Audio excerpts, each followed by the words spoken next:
everyone, this is Beth. And I'm Jeff. And this is your Enneagram Coach, the podcast. And it's our mission to help you and others to see themselves with astonishing clarity so that we can all break free from self-condemnation, fear, and shame by knowing and experiencing the unconditional love, forgiveness, and freedom in Christ. Now keep in mind, we are also on YouTube, so if you would love to see our beautiful faces, head over to our YouTube channel at Your Enneagram Coach. We'd love for you to check us out there. I don't think I've ever made an appeal to people to go to YouTube to see my beautiful face. Well, they can now.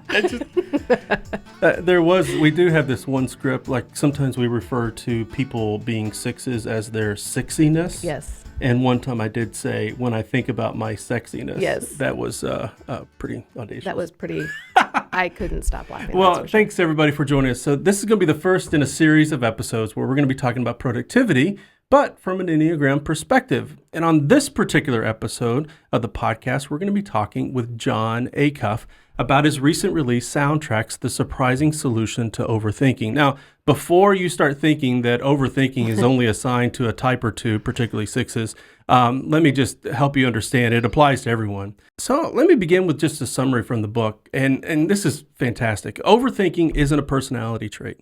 It's the sneakiest form of fear. It steals time, creativity, and goals. It's the most expensive, least productive thing companies invest in without even knowing it. And it's an epidemic.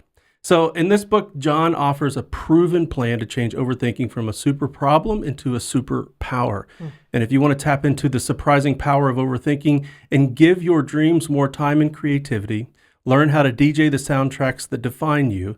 If you can worry, you can wonder. If you can doubt, you can dominate. If you can spin, you can soar. Jon is sorry about that. Yeah, it's not Jeff. Jeff's not anything that I'm about to describe. Speaking yourself in the third person. I just take on other people's accomplishments. I feel better. What number is that? That is so 8. That's a classic 8 movie. Yeah, and 3. Well, Jon, let's be honest. I mean, you did say borrow from other people. So I can just borrow your accomplishment. I'm Jon Acuff. Yes. I can write this book today. So Jon is a New York Times best-selling author of 7 books and an Inc. magazine top 100 leadership speaker. He lives outside of Nashville, Tennessee with his wife and 2 daughters. Jon, so grateful and welcome to the podcast. My heart's actually really happy to be with you because you've actually been a voice for me over the past several years in our entrepreneurial journey. So we are so thrilled to be talking with you today. Yeah. I'm really looking forward to it. We connected, I think 2 or 3 years ago the first time via my brother. We've got 1 million mutual friends. So it's been really fun to have a front row seat watching you guys build what you build and help so many people. So I can't wait to talk today. Yeah, and I think we used to live just a hop and a skip from him, right? That's right. A few neighborhoods over. But now we're about 20 minutes, but. Yep. But 20 minutes in Nashville is a long way. In Atlanta, people will be like, I have a pretty good commute. It's only 50 minutes each way. Right. That's right. In Nashville, they're like, oh, it was 11 minutes. It was so hard. That is so we true. have a different scale of driving. So you guys live a long way away. Yeah, that's right. That's right. And so our hope today is to focus our time on the main theme of the book, our personal soundtracks and how we can turn them from unhealthy to healthy patterns. But as we do here, like we do everything else at Your Enneagram Coach, we're going to apply some of these principles that Jon has identified to each of the Enneagram types. And so if it's okay for me to ask, and it's not too uncomfortable for you, Jon, what's your Enneagram number? So I'm going to give you an either or because I've had people call me both. Okay. I identify like test-wise as a 7. But then I feel like most of my life is 3. So I had our mutual friend, Dave Barnes. We were talking one day and he said, you're either a 3 or you're the most goal-driven 7 I've ever met in my entire life. And so I would say I'm one of those 2. A lot of times people go, you're 7, you're fun, you're you like to laugh a lot, but like I'm very achievement based. I'm very achievement oriented. So for me, it's either one of those 2, but every test I've ever taken has leaned heavily on 7. That's interesting. Yeah. Well, we could go there. Is there a subtype of 7 that relates with 3? Well, I mean, 3s and 7s actually have quite a bit in common. They're both go-getters. They're both forward thinking, wanting to accomplish. But the biggest thing is for a 3, so this will be kind of, and you have to remember, we use all 9 types to varying degrees. Sure. And especially if you get into what's called the tri-type, 3 and 7 could be in your tri-type. The question is which one is your main one.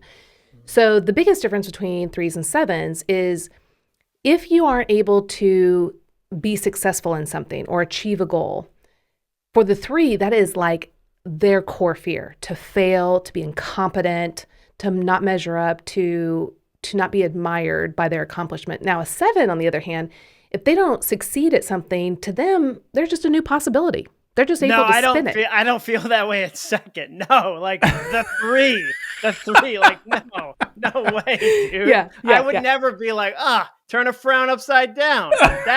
That failure is just a new way to learn about myself. Like, no. Yeah. Like, well, no. And the next time you talk to Dave, just even ask him that question, like, hey, like if you don't succeed at something or something falls through, like, do you just kind of like think of it as a new opportunity or spin it into a new... Wasn't it a 7 and 8 where we were talking that failure is not even a word? It's not even a concept. It's not even a concept. It's a new opportunity. No, I don't. I've never felt that 1 second of my entire 46 years. So because for the 3, the core fear of the 3 is failure, is to not being successful, is to losing the admiration of others. And so it's all about these accomplishments. And so now the 3 they set their goals based on what they can do and what they can accomplish. So it's very measured. It's not like, you know what, I'm going to become like Michael Jordan and just go for it. Like, they'll do that if they know they're the kind of person that actually could accomplish that. So they're very measured on the goals they're going to achieve because their greatest fear is failing. Now, once they've set the goal, then they kind of backtrack with a list of all the things that need to happen to make sure that that actually occurs. Does that sound accurate? Here's my 10-page document with my 2023 goals that I've been working on since early November. So yeah, now, 3 all day. Now, all of those are any of those like out of reach, not possibilities? You probably could fail at them. I think no. I mean, I'm now going, because I feel like I've tried so many goals in my life. I no longer do the thing where I go, I read 5 books next year, 50. I go, what's 10% more than 50? I'll shoot for 55. I'll be pleasantly surprised if I do 60, but I'm not doing the thing that people do where they hear one Eminem song. It's this measured ability to continue to excel. Yeah. But not so lofty that you're going to reach that point where you're feeling like a failure and you have to like spin yourself out of control. No. And it's going to be based on like setting myself up for success, because I've seen, again, like coaching people in goals. I've seen 10,000 people go, I'm going to run an Ironman tomorrow. And I always go, well, have you ever done a 5K or a 10K or a K, like a single K? Have you gotten off the couch? Yeah. But like we have this, at least when it comes to goals and productivity and performance, this kind of like mentality of go hard or go home, or like we say garbage things online. Like sometimes you have to grow wings on the way down. You have to jump first. Like that's never how gravity works. Like gravity doesn't work that way. So I'm way more measured. So maybe 3. I feel like I'm feeling very 3. Yeah. Cause and like I said, the 7s, their defensive mechanism is reframing. And they're always in this positive oriented thinking. So again, if failure comes up, they're going to reframe that it's not a failure. But if 7 is in your tri-type, which we can't get into it, but that would mean that it's a part of you that pops up often. What that means is that you would be a 3 that has goals and you're going to accomplish it and you have a list and you're going to, fulfill these lists in a measured way. But the 7's going to bring a lot of affirmation and fun and probably spontaneity to that 3 part of your heart. So the 3 and the 7 will just look a lot more positive, go-getter, fun, and obviously funny in the way that they go about it. Whereas if you had 3 and let's say 5 was in your tri-type, that's a whole different kind of 3, right? Yeah, that makes sense. That makes complete sense. So 3 all day. That's what I'm believing. So Jon, I mean, you've been here in Nashville. And at some point in time, someone told us that there are more Google searches about the Enneagram in Nashville than there is in any other city. Yeah, I believe it. It became that popular 2019. So you've been around the crazy of the Enneagram world and how people have used the Enneagram. I mean, what's been your experience of being in Nashville where the Enneagram is so popular? Well, yeah, I think they search for it as much as they search for influencer hats. Those flat brim hats that like 90% of people think they can wear and only 10% can. Dude, the average head does not look good in that hat. Like hat salesmen are lying to so many people in this city. Going, and they're making that's a great hat. Yeah, you look like a character from Yellowstone. That's a good look. It's not a good look, dude. There's only like 2 men that can wear hats. It's Justin Timberlake and like Mr. Peanut. And so like, for me, I've seen so many people where I laugh about Enneagram sometimes, and you and I have talked about this before, is I think some people use it as a quick chance to talk about themselves while still looking interested in you. So they go, what's your type? They don't care about your type. They just want you to go, what's your type? So they can go, I'm going to tell you the 72 things I learned about 8. And so like sometimes I think people use Enneagram as a chance to go, I'd like to talk about myself for the next hour under the guise of being curious if you're a 2. But as soon as you say your number, I'm going to tell you like the deepest things ever. That's the first thing I think is funny. And then the second is when I'll say to somebody, well, where did it come from? And they'll go, oh, it's desert wisdom. It's ancient desert wisdom. And I'll go, oh, well, let me just accept that then. No year, no background. Just like if somebody said to you, here's some medicine, and you said, well, how is it developed? And you're like, it's from the desert. Don't ask questions. Like, stop being Don't ask questions. Don't be judgy. It's from a cave. Like Thomas Merton loved it. Like, and you just go, you're confusing me with your fuzziness. You don't hear that about the Amazon, though. I mean, there's wisdom that comes from the desert. Maybe sometimes there's mountains, but there's you don't less wet wisdom. There's less. That's right. It's got to be very dry. And so you don't hear about the Amazon fathers. You hear about the desert fathers. Yeah. Oh, you're right. There's less river wisdom. I think you're onto something. So maybe there needs to be a book like the Enneagram River. Like, if you got like. Put that together. Nobody's cornered that into. No one's cornered that. No one's cornered. Yeah, our literary agents writing notes right now. There's no marsh wisdom. Nobody's like, I got this from the marshes. Oh, like, no, absolutely not. Or the bayous. Yeah, the bayous. I don't know. I could see some wisdom coming from there. Cajun wisdom. Cajun wisdom. Yeah, that would be really gator-based. A lot of gator wisdom. That would be fun. That would be super fun. Well, hey, so let's dive into the topic for the day. Sure. And now, I love this. Now, I'm not sure how many people read dedications, but I saw the dedication to your book and just thought like, oh, I have heard that from my wife so often. But the dedication of this book is, Jon, I think you might be overthinking this. Jenny Acuff. Yeah. She said that 1,000,000 times. I mean, what does that overthinking look like for you? Okay, so a specific example would be somebody goes, hey, let's go to a new restaurant in the Gulch or WeHo or like super down uptown, Gulch Town. Like we're just making up areas of Nashville at this point by jamming words together. And you go, where is that? And they're like, it's Upper Germantown, Gulch Town. And you're like, I don't know what that means. But say somebody goes, let's go to a new restaurant. I immediately go, what's the parking like? Like, do they have, like, is it street parking? Is it valet? Is it one of those hipster restaurants where it can seat 100 and park 2? Like, would they have a tiny little park? Like, is it going to be $1,000? Like, what's the parking like? And somebody will say to me, wow, you're really overthinking the parking. You didn't ask a single question about the food, the chef, like what day we're going to go. You really went all in on parking. So what is it about the parking that really gets you going? For me, I have this vision in my head of I'm trying to parallel park and there's like 50 people in bandstands watching me fail at parallel parking. And so what I do to offset that is I'll park at the first spot I see and then walk like 2 miles. And my wife will point out spots that were closer as we get to the restaurant. She's like, so funny. Look at that spot. Look at that spot. Look at that spot. I park like it's the last spot that will ever exist. Or as if I've been to a restaurant once and there was no parking and we just had to go home. Like every restaurant I've gone to, I've been able to park and also eat. Like it's worked out. Yes. So that's a really small example. But here's what's so funny about that is you could potentially also think about... Hey, this is not about me. This is about Jon. I know. We're wrapping it up with Enneagram. So you as a 6 could also worry about parking, but what would you be thinking about it? I'm not... Would there even be a parking space? Yeah, there's something about missing out on a better parking space for me. Ah, okay. So I'm trying to get as close as possible. But when we go to things downtown, I am very like I have spot. I've already planned in advance. I know where I parked before, and so I've got a go-to spot that I can get to. So, Right. So the reason why I'm bringing that up is just as a six, you're thinking more strategically and planning. oh, sure. He's thinking about failing and others Well, being Beth, let's exposed. just walk the wheel on I know, how each type but parks. I just think that's why it's so funny, especially him kind of like, am I a Sure. 3 or a 7? The 7 would have been like, yeah, let's go for it. And like, Who whatever cares about parking's parking? good. Never.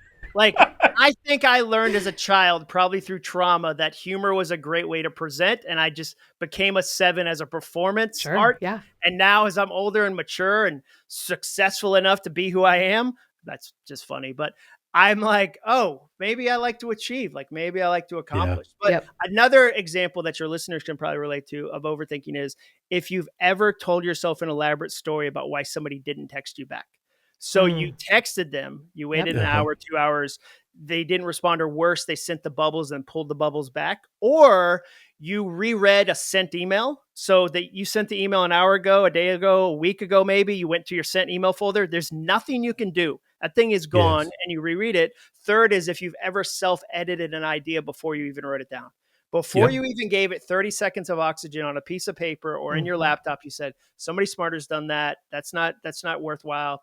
And I just think about all the business ideas for art, cures for diseases we've lost because somebody overthought before they captured it. So those are 3 easy examples. Yeah. Well, the metaphor of soundtracks, it immediately gravitated to me. I remember years ago hearing a friend, something had happened in her life, and she was telling someone else about it.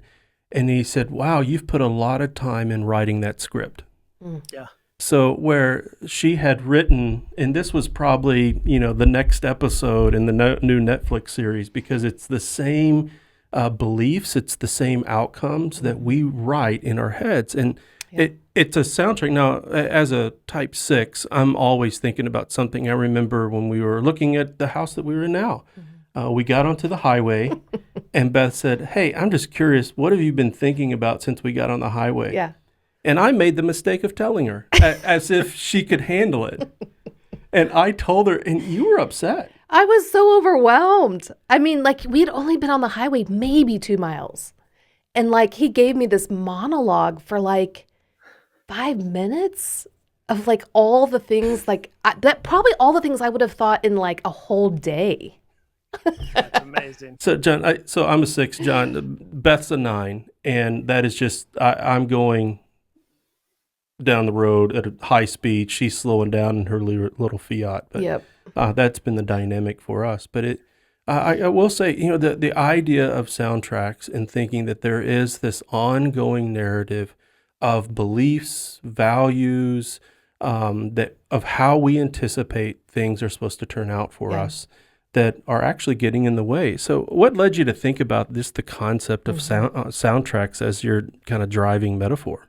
Well, I always look for things in my own life that I want to change, and then I see if other people want to change them too. So I'm an overthinker. Like the dedication was a joke, but it was also true. So the way I write books is I find something I'm deeply, passionately connected to, something I want to change. I see if other people need it. So me and this PhD, Mike Peasley, who's a professor in Nashville, asked 10,000 people if they struggle with overthinking.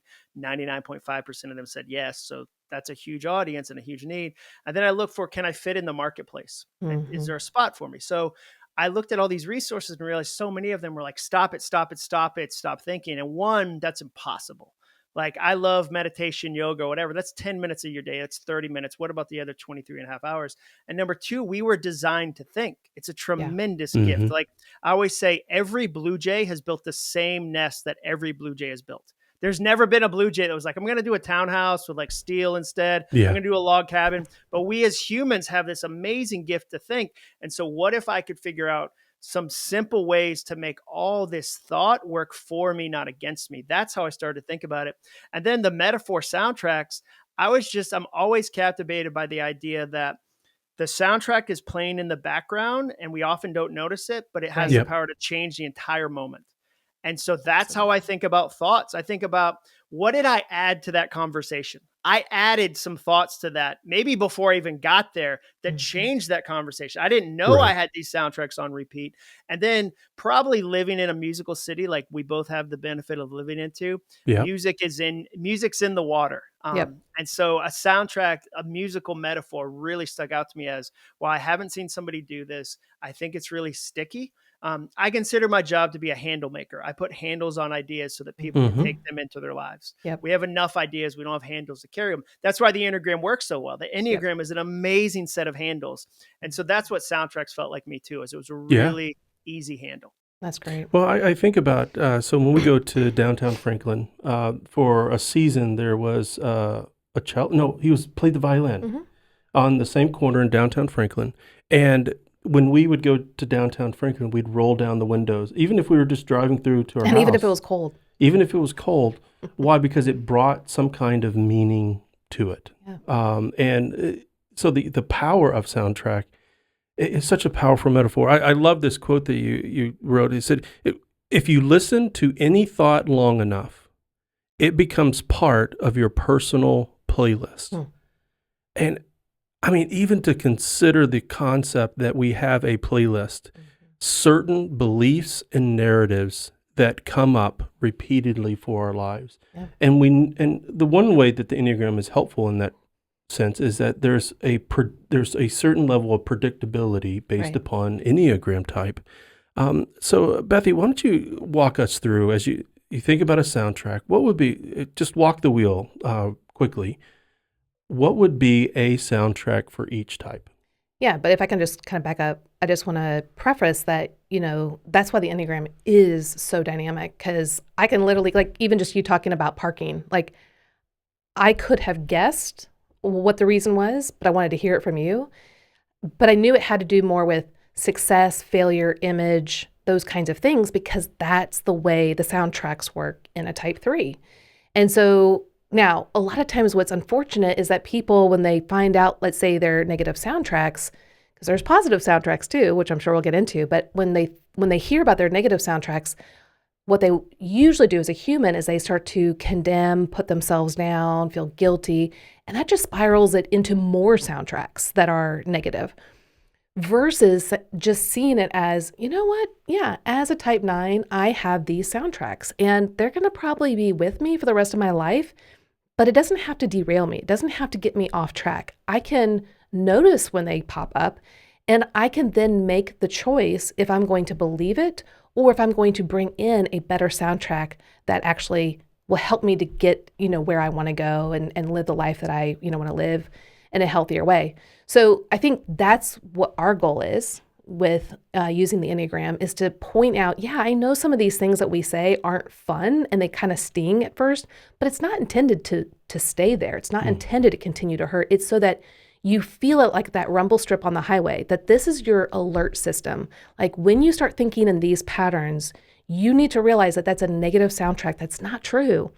And now you need to go find the truth soundtracks and bring those into your life. So I'll go through the 9 types, and these are just portions of soundtracks, right? So when we think of a soundtrack like a movie, there's lots of music in a soundtrack, but these are just like snippets of the soundtrack. So, so for type 1, they're going to be thinking, since I can't be wrong, bad, or make mistakes, I need to constantly focus on what needs to be fixed, perfected, and corrected. The type 2 soundtrack might be, since it's selfish of me to take care of my own needs and emotions, I will now focus solely and assist others on their needs and emotions. The type 3 might think, well, since failure or incompetency is not a possibility, I'm going to fixate on my to-do list to ensure that I accomplish and achieve all the goals that I've set for myself. The type 4 soundtrack might be something like, since I feel there is something missing or flawed within me, I must continue to dive within myself to understand myself fully and my authentic trueness so I can bring that to bear for others to see and understand. Now, the type 5s their soundtrack might sound like, since I fear my energy reserves and material resources will be completely depleted, and then I'm not going to have enough knowledge to be competent, I'm going to fixate on minimizing what I need and my interaction with others while also absorbing all the knowledge possible to feel capable and competent. Now, the type 6 might say in their mind, since my mind is constantly thinking, as we heard Jeff earlier, is constantly thinking of all the possible outcomes, I can't trust my own thoughts. Therefore, I must constantly find guidance and support from others that I trust, which is tricky because I have a difficulty trusting others, which keeps my mind in a constant state of apprehension and overthinking. Type 7, they might have the soundtrack of, since I don't trust that others can help me to come through with complete satisfaction and contentment, I'm going to have to fixate on forging my own path by constantly thinking of the next best thing and ensure that I will find joy and fulfillment that I desperately crave. And then type 8 soundtrack might be, since people are not trustworthy and they might blindside me or betray me, I must be vigilant in protecting myself and those closest to me. And then us type 9s, we might be thinking, well, since I shouldn't assert myself and my presence and voice don't really matter, I'm going to fixate solely on the desires and needs and wants of others to ensure that I can make them happy. Now, Jon, one of the profound insights that you had that I found so helpful for myself is a negative or unhealthy soundtrack can't produce a healthy soundtrack. It almost, we find the same fear, the same result each time that we believe. One of the quotes that I wrote down was, broken soundtracks are one of the most persuasive forms of fear because everything you listen to, it gets easier to believe in it the next time. Why don't you talk about this, the cyclical ideas of how soundtracks actually work whenever we start walking down that path again? Mm-hmm. Yeah, I mean, it's interesting. I often work with, say, an executive who's 42, and they're given a new opportunity at a big job to step into leadership, and they're pulling back, or even worse, they're self-sabotaging. And if you pull the thread, because I think it's always healthy to ask the thought behind the thought behind the thought, you often find that at 15, at 16, at 18, at 21, somebody in authority, a teacher, a parent, a professor said, you're not a natural leader. And they didn't know they were going to start listening to that at 17. But by the time I interact with them, they've listened to that song, that soundtrack for 20 years. So now even just the hint of a leadership opportunity, even if they're qualified, even if everybody around them sees that ability, fires off that soundtrack because they've listened to it so often. It's kind of like if you listen to your favorite song for 20 years in a row, you know every lyric of, the Journey song, every lyric of this. And so they get easier and easier and easier for you to believe, and they fire off in more and more situations where it might have been tied to one type of situation, but you start believing it in other situations too. And so that's that persuasive where, and then the other thing is I sometimes will say, the most persuasive person you've ever met is yourself. Like every bad decision I've ever made is because I first talked myself into it. Like, so when somebody says the only one standing in your way is you, I go, I know that guy is amazing. He's so good at convincing me to make, and so I think that's part of it too. And one of the things I say is that we tend to believe our thoughts are true because they're delivered in the voice we're most familiar with, our own. Every thought you have is delivered in your voice, and it's the voice you've heard more than any other in your life. So we tend to go, well, that must be true, even when your thoughts haven't been accurate, because we've all had an experience where your thoughts said, that person's mad at you. They're so disappointed. That thing you said at the party, they're still thinking about it. You go and spend time with the person, they have no idea what you're talking about. They're not mad at all. And you never go back to your thought and go, hey, you got me this time. You were kind of wrong. So next time I'm not going to trust you as quick as I did this time. We never go back and correct the thought. So we just continue to push that forward because we don't take the time to go, wait a second. I don't think all my thoughts are true. What do I do with that? And I think that's a really healthy exercise. Yeah. Yeah. And we actually, in our book, Becoming Us, the first chapter, it talks about how we assume incorrectly other people's thoughts, feelings, and behaviors. And we actually put a word to it called assumicide, because we assume, and it actually hurts and destroys relationships. And I would say from an Enneagram perspective, we do that from our own Enneagram viewpoint, right? So, for me, I might be thinking people are upset with me, disappointed with me because I didn't make them happy. Whereas it could be a type 8 that I'm talking to and they're just glad I said it outright, and I was assertive, but I'm scared because, oh no, like I actually said it and now they're probably mad at me because I didn't give in to their wishes. And no, I'm assuming incorrectly and it's hurting that relationship, and I'm playing my own soundtrack versus taking a step out of my own way of thinking and trying to picture what would that person actually, how would it land on them in a different way? Well, and I think that's important. even I love that word, assume-aside. I think that's so great. But for me, like the 3-7, if I have a failure and I just go, oh my gosh, this is such a terrible failure, and then I tell that to a 7, the 7 might go, what are you talking about? Like, we learned so much. We had fun. Like, life is Yes. messy. And I'm going, they're going to be so furious. Like, this was the end of the world. This is Yes. such a big deal. And they've interpreted it differently. So I think that's another one of the things I do like about the Enneagram is that it gives you that pause to go, okay, but wait, how, my wife's a 5. How is she going to interpret this differently than I am as a 3? How is she going to see this? And I think that's really healthy. Yeah. I'll have to be honest. This is just a cursory observation. I don't know if I've ever heard of a 3-5 couple type. Do we really? We're the first? Yeah, I'm trying to think. So, Jon, we with our marriage platform, we had created a course for all 45 couple types. And which can be found at becomingus.com. Oh gosh, that wasn't intended to be a pitch.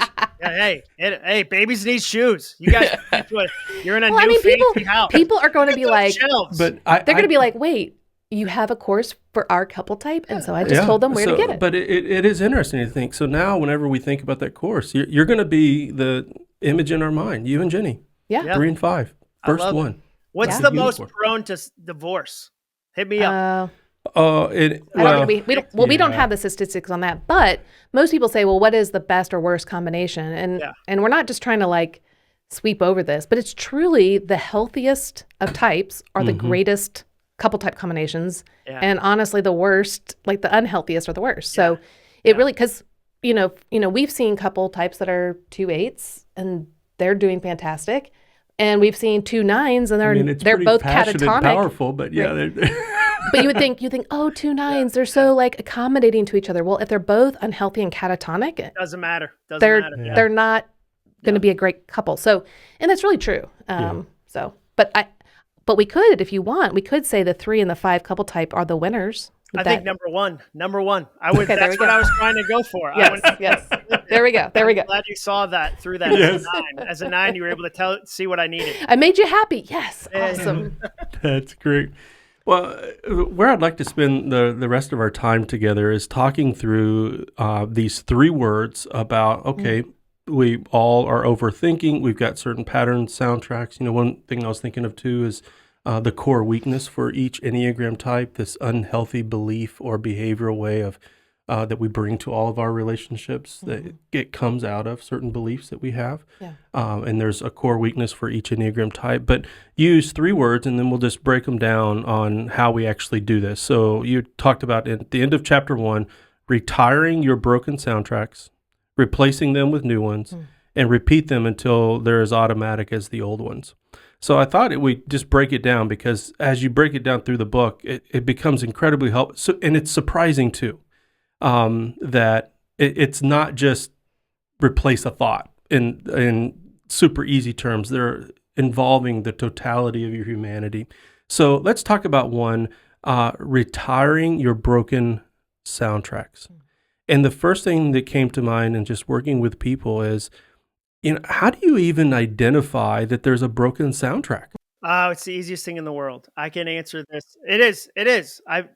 So if every listener wants to do a 30-second activity, I can automatically help them identify a broken soundtrack. All you do is you write down a goal. So you write down a desire, a hope, a dream. So you write down, I want to start a podcast. I want to lose 10 pounds. I want to write a book. I want to move to Colorado. I want to date my spouse, whatever. Write it down and then listen to your first thoughts. Listen to the thoughts that follow that goal. Listen to your reaction, because every reaction is an education. It's educating you about what your thoughts are saying. So if your thoughts are, you should do that. Like, Jeff, you're the most qualified for that. You're going to do, it's finally time. We've been waiting for you to do that. People are going to love that. Amazing. Those are positive soundtracks. If though they're, who are you to do that? You think that'll work this time? It hasn't worked 10 times before. You're not equipped to do that. You can't do that. It's a negative soundtrack. And fear is funny. I always say fear argues both sides of the coin, because when you're in your 20s and 30s, fear will say you're too young. You're not wise enough. You don't have the maturity. Nobody will listen to you. Nobody will follow you. But then you hit your 40s, 50s, and 60s, and fear goes, it's too late. You missed your shot. Like, you're too old. And you want to say to fear, when I was at the perfect age to do this, as if fear will go, there were 10 minutes when you were 32. It was a Tuesday in October. It would have been amazing. So that's the easiest, fastest way to discover, do I have broken soundtracks? To name a change you want to make in your life and then listen to your thoughts. Yeah. Now, what's interesting though is that now in our Enneagram experience in coaching people, some people will write out that goal and have a positive response to it. Mhm. This is achievable. We can do this, and it's an assumption that it is positive. But some of those, what types might look at a goal but be unrealistic about the goal that it comes out positive? Well, the 7s for sure. And the 8s. I think the 3s, but they would be a little bit more measured. They'd be positive and optimistic about it, but they're not going to reach too lofty. Because Don't you think a 4? Like a 4, definitely, right? Yeah, 4 could. Yeah, it depends on, because they're very idealistic. It's like they know what real beauty or the ideal version of something could be. And so if they're thinking that it's obtainable, they will be positive about it. But if they think it's unattainable, which could go either way, depending on what it is, they might then get more pessimistic about it. Yeah, I mean, but a 9, I think a 2 a 9 could do just it gets too, idealistic, because we could do it. They could think they can serve and take care of everybody. But John, this is one of the other insights of the book, is that you actually give 3 questions that evaluate each of these beliefs, these soundtracks. Yeah. One, is it true? Is it helpful? And is it kind? Why don't you elaborate more? Because then this applies for each Enneagram type, just taking any belief or thought pattern that comes up of asking yourself these 3 questions. Yeah, somebody asked me, what was the biggest surprise for me writing the book? The surprise was how many of my thoughts weren't true, helpful, or kind, and how many of my sentences had "you idiot" as the punctuation.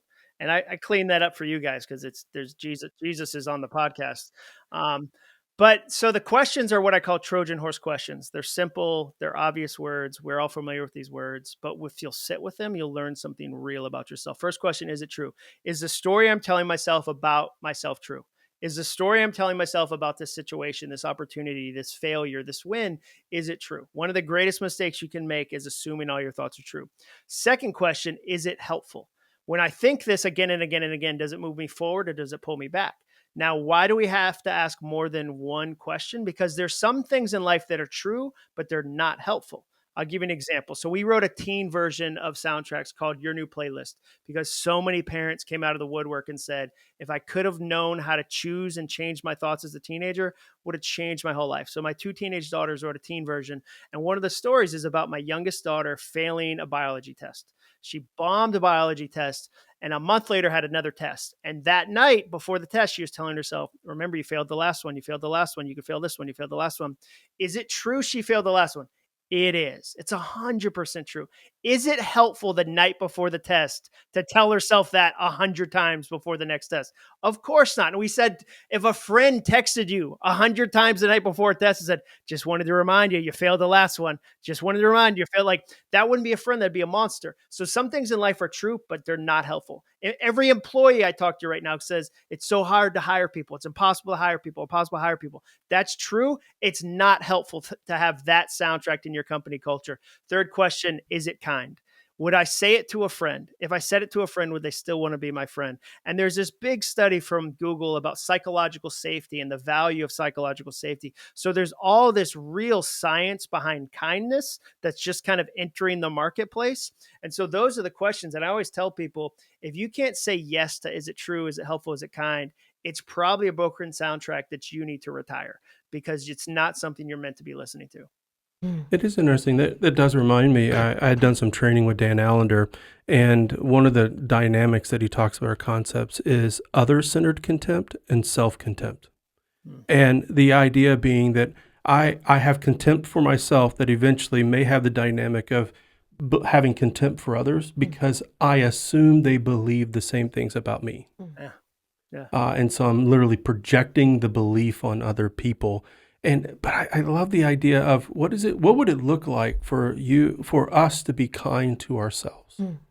Who was it? Who's the Nashville guy that wrote the song about being kind to ourselves? Was that an Andrew Peterson song? It sounds like that could be in his wheelhouse. I don't know. Oh, maybe. man. Yeah. But I think there's an epidemic of self-loathing right now for a number of reasons. Like there's a lot of people in the productivity space where it's about conquering yourself, and like you've got to conquer the bad parts of yourself. You've got to kind of beat this monster down versus going, I wonder what gifts I have. I wonder what would happen if I remove some of the chains from this ability I have, versus I've got to stay one step ahead of myself. And productivity can get really unhealthy when it becomes about trying to conquer yourself and trying to detach from the things you desire and all these things that ultimately end in self-loathing if you're not careful. Yeah. Well, so first of all, just retire broken soundtracks. Yep. Identify them, just write down a goal, see what comes up, and then evaluate those responses that you have internally by 3 questions. Is it true? Is it helpful? And is it kind? Well, and the other thing is just have self-awareness. Self-awareness is just overhearing yourself.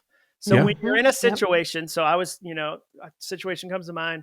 We're at somebody's 25th wedding anniversary, and there was probably 20 of us in this little small living room. And the mother of this couple had put together this amazing letter, and she was reading it, and I felt so uncomfortable.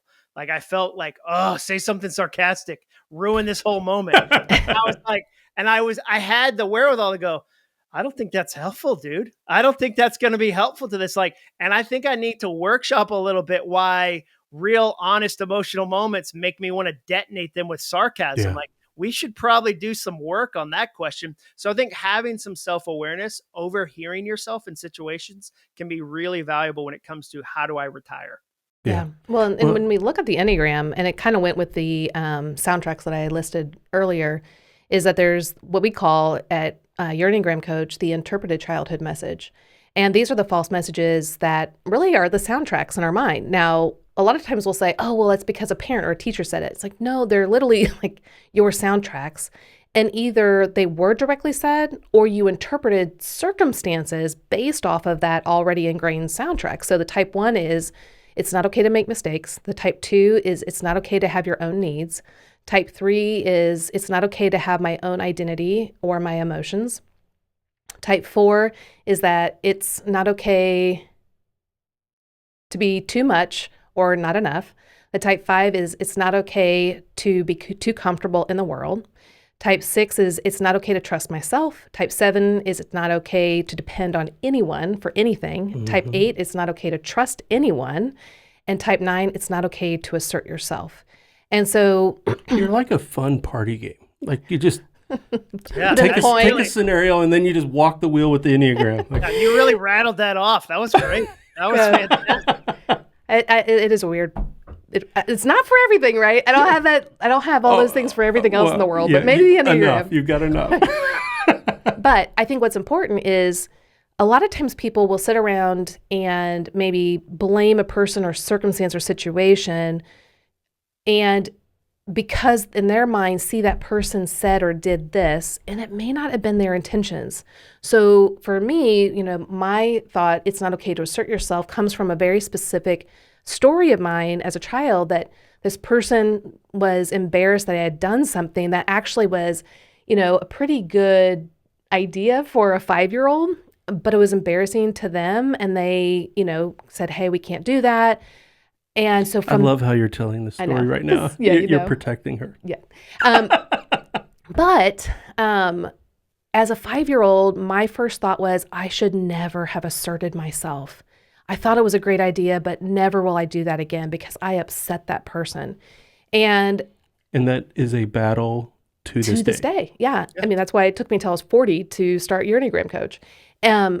Because I thought that person was giving me the message, don't assert yourself. That is not what the person was trying to say at all. That would crush them if they thought. They certainly weren't saying for the next 35 years, I need you. Right, at least, yeah. This is now a law. This is a law for you. I need you, yeah. But it goes to, and the reason why I brought that up is because, for you as a type 3, the point of you wanting to have some sarcasm in that moment, well, the 3, it's like, I can't have my own identity or authentic emotions. And so in this moment, there's these authentic emotions that feel awkward and weird. And so the 7 part of you is like, hey, let's bring some fun in here. Let's do something different. because that's so hard. But is it true? It's not true. I can assert myself. I do have a presence and a voice and gifts and talents that I can assert my, presence in the world. And so we have to, like you were saying, retire those. We have to first know what they are. Yeah. Then we have to retire and then replace them. So now I have to replace on a daily basis. This is important. This isn't just like a one and done. I wish it was. But on a daily basis, I am fighting as a type 9 that my presence doesn't matter, that I shouldn't assert myself. And on a daily basis, I have to remember how God created me and what he has called me to do, and to show up in the way that honors him and that blesses others. And that is so, so hard. I almost have to like envision myself behind myself, giving myself a little push. Well, I've nicknamed the 7 part of my heart El McCordo. It was a nickname that guys in a men's Bible study that I was leading call it, because when things would get intense, intimate, or really transparent and vulnerable, El McCordo would just drop some provocative bomb and just totally kill the moment. But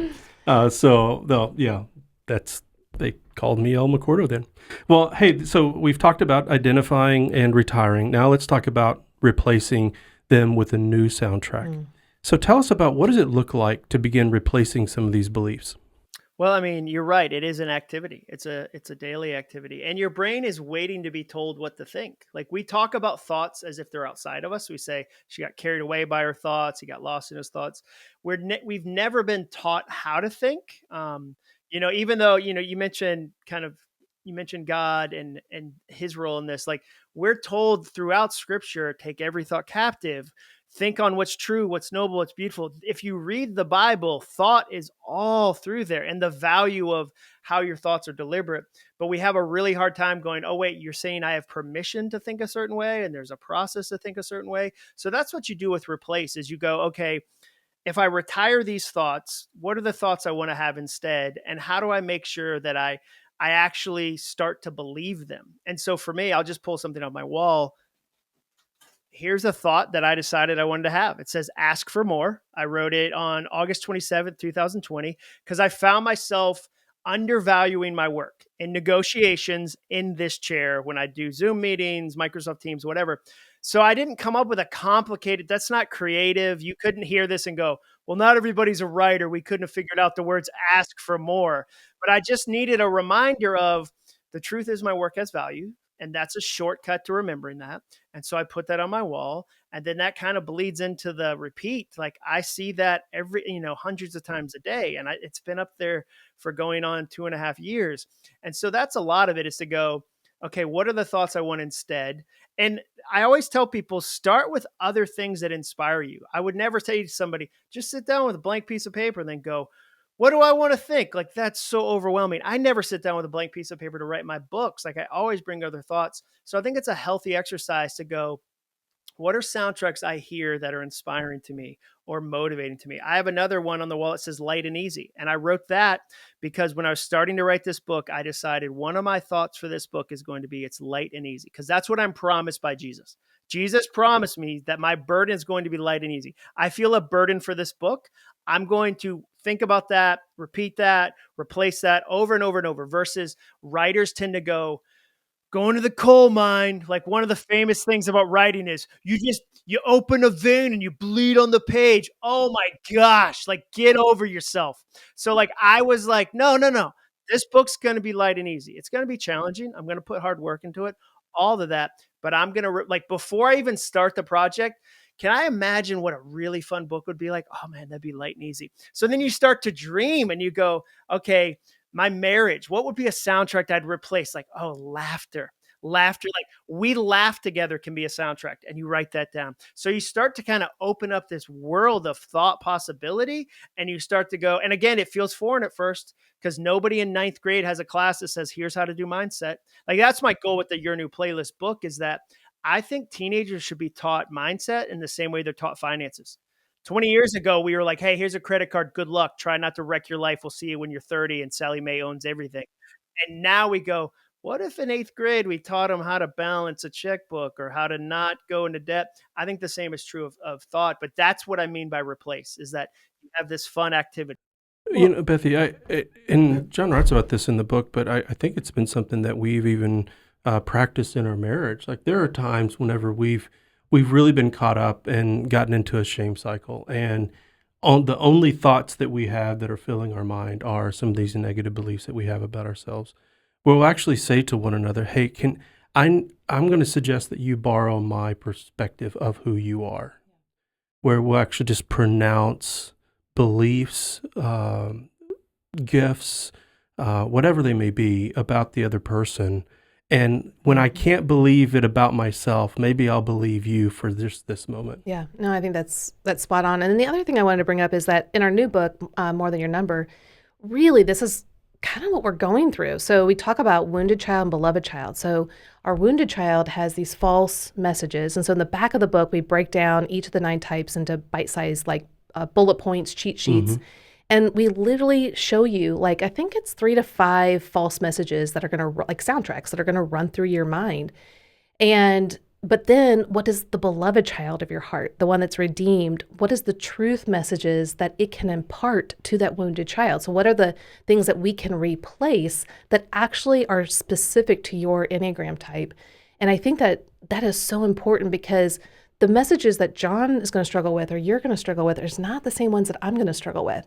Now, it's great to know what you guys are struggling with so I can come alongside you and support you.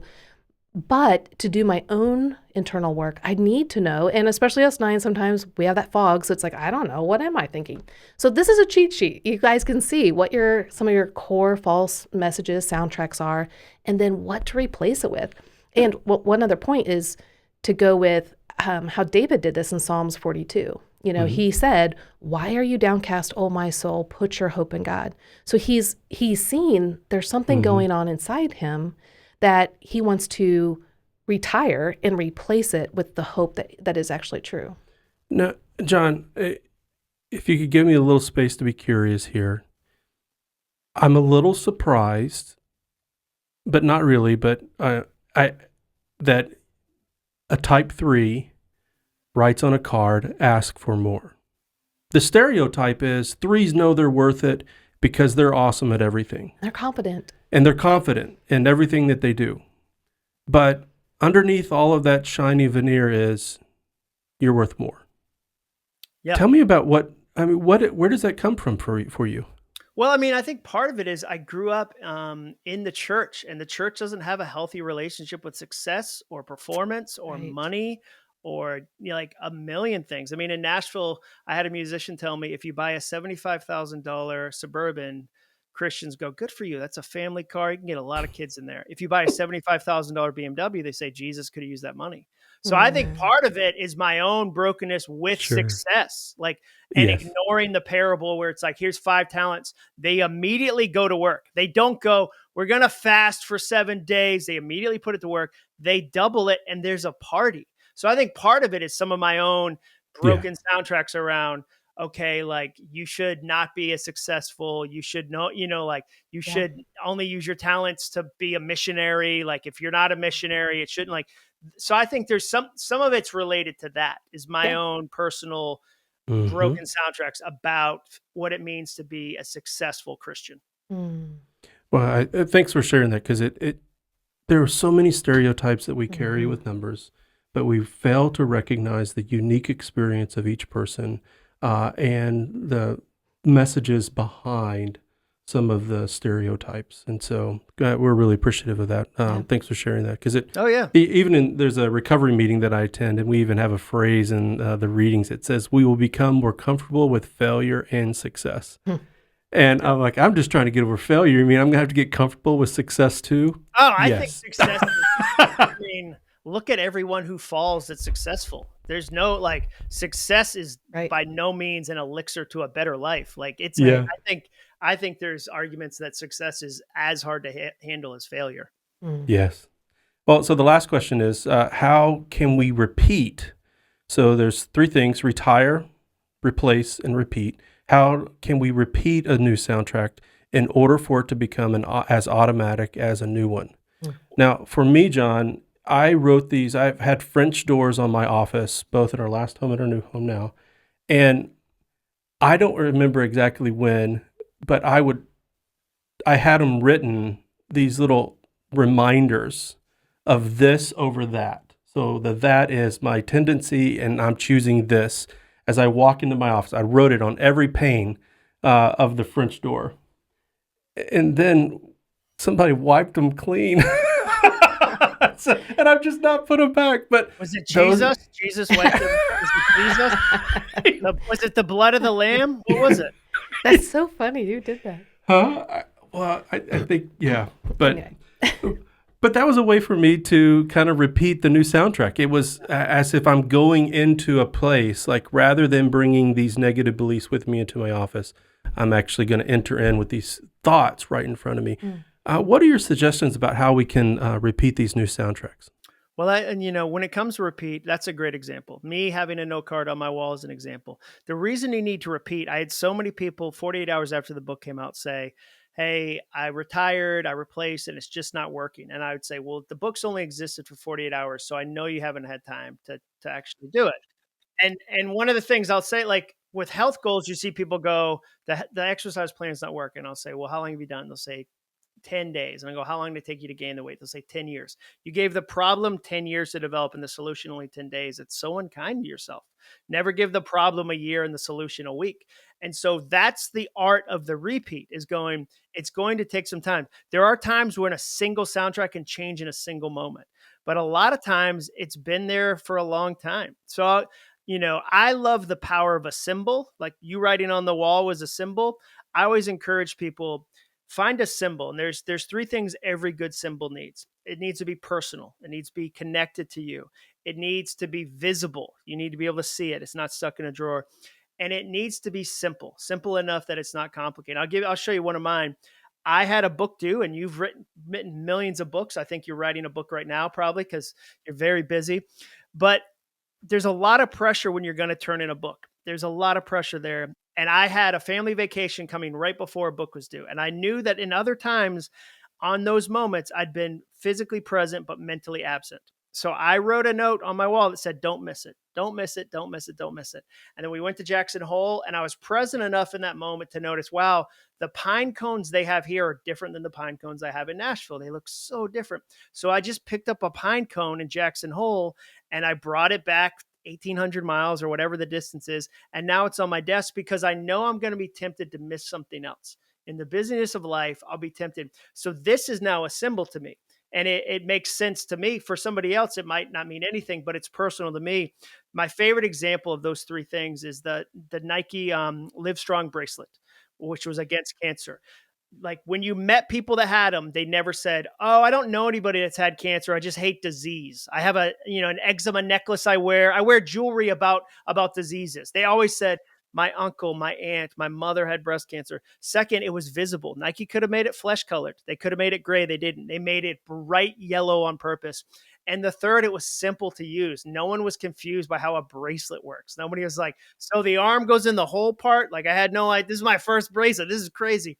So I think a symbol can be really powerful. And what happens is often when you read that chapter, you notice you already have a bunch. Like you go, wow, these things on my fridge are symbols. The thing on my nightstand is a symbol. The things on my shelves in my office are a symbol. So I think often tying a soundtrack, a thought to a physical symbol is a great way to learn how to repeat it again and again and again.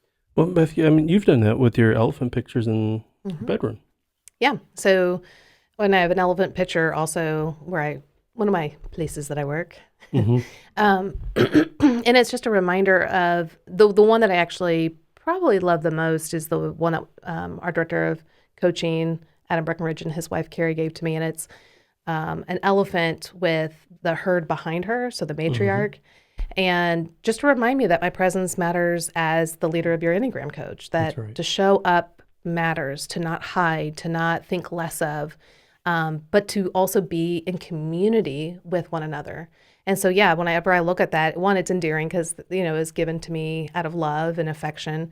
And so it reminds me of that. But it also reminds me, no, get out there, do it. Like, this is important. So, yeah, I think symbols, pictures, notes, like you have on your wall, the note cards, all of those things can matter. I even have a little figurine that means a lot to me about something else. So, yeah, I think anything can really shift your mind. One last meaty topic I'd like to address here to close is that with some of these reminders, there's also just the lingering belief itself and all of the sacrifices or things that we've missed out on because we've sabotaged and walked away from.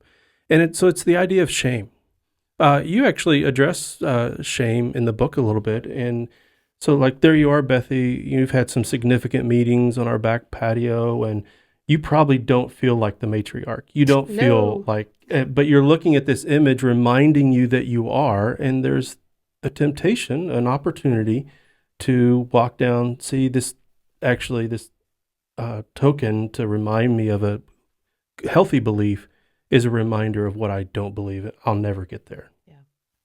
Jon, how do you handle when it comes up with shame, that these are messages that we believe for a long time? We see the damage that it's done, and as we're striving for these other ones, and still shame finds its way to sneak back up.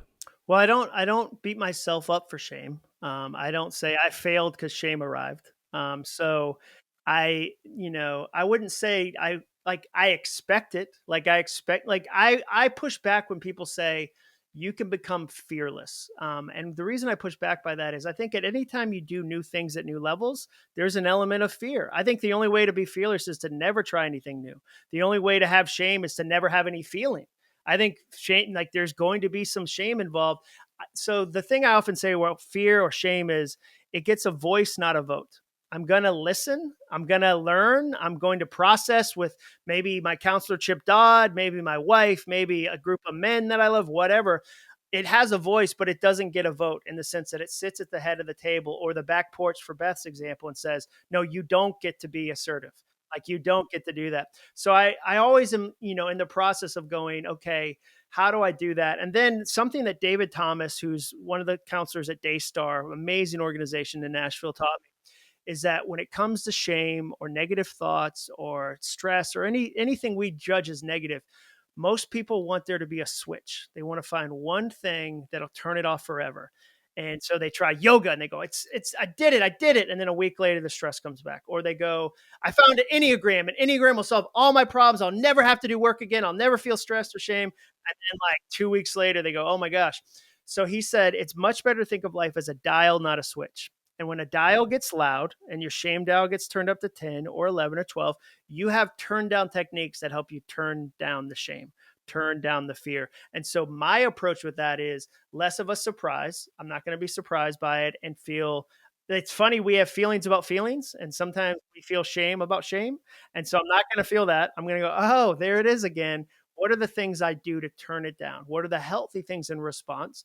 Looking at that, you guys telling each other, hey, I need you to borrow my perspective about you. That's such a great shame killer or shame dissolver, however you want to say it. And so if I can have turn down techniques, then I know when shame gets to 11, when fear gets to 11, when stress gets to 11, because life is stressful. There's shame in my past. There's going to be shame in my future. I'm not going to make all the right decisions from now, even though I've gone to counseling. So I can turn it down like a dial. Yes. Yeah. Well, and I love that section in the book. There's a great phrase that you use. The antidote to overthinking isn't more thinking.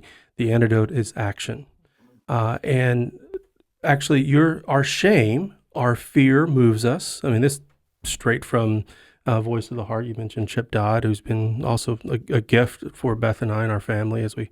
Oh, he's the best, dude. He's such a guru, dude. There's very few people I would say a guru status. Yeah. Chip Dodd is a guru.